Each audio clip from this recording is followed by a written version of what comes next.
Olá! Hoje vamos mergulhar num dos roteiros mais eficazes para a resolução de problemas nas empresas, o ciclo DMAIC. E vamos fazer isto através da perspectiva de um Six Sigma Black Belt. Todos nós conhecemos esta história, não é? Aqueles problemas que parecem ter vida própria, voltam sempre, por mais que se tente, podem ser defeitos persistentes, atrasos que se tornam a norma ou queixas de clientes que nunca acabam. Bem, o DMAIC foi criado precisamente para quebrar este ciclo vicioso. Mas como? A resposta está numa filosofia chamada Six Sigma. Basicamente, a ideia central do Six Sigma é muito simples. Substituir a intuição e os achismos por uma análise rigorosa de dados. Trata-se de tomar decisões com base em factos, em provas e não em simples opiniões. E o herói desta nossa história é o Black Belt. Pensem nesta pessoa como o detetive principal de todo o processo. É alguém com uma formação muito avançada, não só em estatística, mas também em gestão de projetos, e que tem a responsabilidade de liderar as equipas que vão usar métodos como o DMICE para resolver os problemas mais complexos da organização.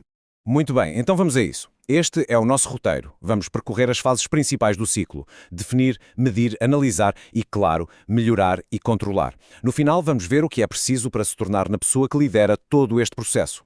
Tudo, mas tudo mesmo, começa aqui. A primeira fase, a de definição, é talvez a mais importante de todas. Sabem porquê?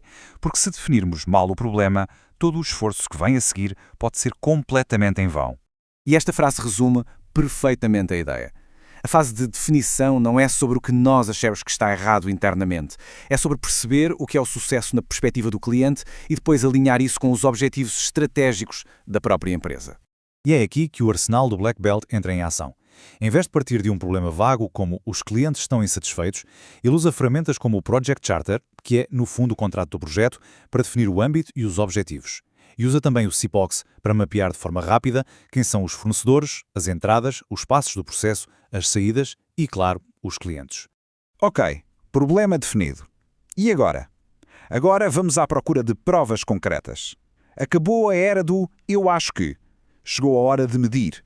A fase de medição consiste em traduzir o problema para a linguagem dos números. O grande objetivo é estabelecer uma linha de base, ou seja, um retrato fiel do desempenho atual do processo. Afinal, sem esta medição, como é que saberíamos se a situação melhorou ou não? O ponto crucial aqui é que um Black Belt não assume rigorosamente nada. Ele mapeia o estado as is, ou seja, como o processo funciona realmente no dia-a-dia, e não como está desenhado no manual de procedimentos. E isto muitas vezes revela discrepâncias absolutamente surpreendentes. E aqui estão alguns dos sinais vitais que um Black Belt monitoriza. Métricas como o DPMO, os defeitos por milhão de oportunidades, ou o nível Sigma podem parecer jargão técnico, mas são, na verdade, formas universais de medir a saúde de um processo e de comparar o seu desempenho ao longo do tempo. Muito bem, as provas foram recolhidas. Agora, o verdadeiro trabalho de detetive começa. A fase de análise é onde vamos à procura do porquê que se esconde por trás dos números. O objetivo da análise é simples de enunciar, mas complexo de executar. Usar ferramentas estatísticas para ir além dos sintomas e encontrar os verdadeiros culpados. Queremos identificar as causas raiz da variação, aquela inconsistência que torna os resultados imprevisíveis, e do desperdício, que é tudo aquilo que consome recursos sem acrescentar valor para o cliente. E esta imagem mostra bem o processo de afunilamento. Começamos com uma lista enorme de problemas e fatores potenciais, mas a análise permite-nos quantificar, priorizar e focar a atenção naqueles poucos vitais que estão a causar a maior parte dos problemas. E aqui temos o kit de ferramentas forenses. O diagrama de Ishikawa, a famosa espinha de peixe, ajuda a organizar visualmente todas as causas possíveis de um problema. Por exemplo, se o café numa cafetaria sai queimado, as espinhas podem ser o equipamento, as pessoas, o método. Já a técnica dos 5 porquês é tão simples quanto genial. É só perguntar porquê repetidamente até chegarmos à causa fundamental e não apenas a um sintoma superficial. Com a causa raiz finalmente identificada e validada com dados, chegou o momento de passar à ação. Entramos nas fases finais do ciclo. Desenhar e implementar uma solução que seja de facto permanente. Reparem que é um processo com duas partes. Primeiro, na fase de melhoria, implementamos a correção. E, muito importante, usamos dados para provar que ela funciona. Logo a seguir, na fase de controle, criamos sistemas e procedimentos para garantir que o processo não volta aos velhos e maus hábitos. E aqui está o grande prémio. Toda a jornada de DMAIC foi desenhada para se conseguir esta transformação.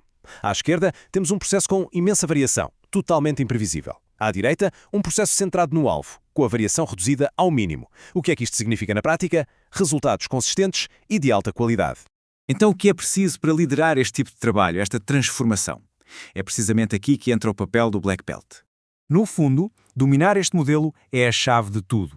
Mas ser um Black Belt é muito mais do que conhecer as ferramentas. É saber como aplicar este roteiro para transformar teoria em resultados concretos.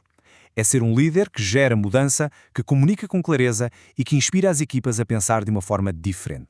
Compreender este mapa é sem dúvida o primeiro passo, mas tornar-se o guia, aquele detetive que resolve os problemas de forma permanente, é o que realmente transforma uma organização. A questão final não é apenas se queremos resolver problemas, mas sim se estamos preparados para construir uma cultura que os impede de regressar.